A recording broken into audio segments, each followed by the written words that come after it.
ولا قوت الا باللہ العلی العظیم اعوذ باللہ من الشیطان الرجیم بسم اللہ الرحمن الرحیم۔ آج ہم جو وظیفہ لے کر آئے ہیں وہ وظیفہ ہے کہ جو مسلمان جو مومن بھائی بے گناہ قید ہیں، وہ قید سے رہا نہیں ہو رہے، تو ان کے لیے یہ وظیفہ ہے اور بہت آسان وظیفہ ہے۔ اگر وہ قرآن پڑھے ہوئے ہیں تو وہ ہمارے اس وظیفے پر عمل کریں، اور اگر ان پڑھ ہیں تو ہم 2-3 لفظ بتائیں گے، اس پر عمل کریں، انشاءاللہ تعالیٰ وہ قید سے جلد رہائی ان کو مل جائے گی۔ تو سب سے پہلے ہماری یہ گزارش ہوتی ہے کہ ہمارا نئے وظیفے کی ویڈیو دیکھنے کے لیے آپ ہمارے چینل کو سبسکرائب کر دیا کریں، تو انشاءاللہ تعالیٰ تب تک آپ کو نئی ویڈیو کے ساتھ بھی ہم آپ کے پاس حاضر ہوا کریں گے۔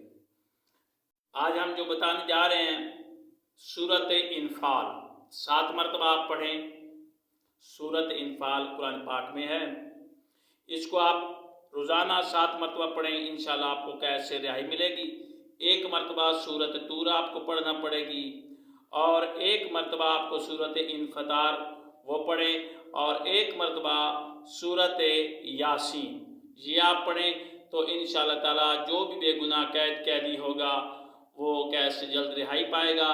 اور اگر اس قرآن پاک نہیں پڑھے ہوئے تو پھر وہ پڑھیں یا لطیف ہو یا نصیر ہو، یا لطیف ہو یا نصیر ہو، یہ 100 بار پڑھنا ہے، اور انشاءاللہ تعالیٰ وہ قید سے جلد رہائی پائیں گے۔ آپ اس دعاؤں کو، اس وظیفے کو پڑھیں تو انشاءاللہ اگر آپ بے گناہ قید ہیں، اگر آپ پریشانی میں ہیں تو انشاءاللہ تعالیٰ آپ کی پریشانی وہ قید والی دور ہو جائے گی، اور آپ قید سے جلد رہا ہو جائیں گے۔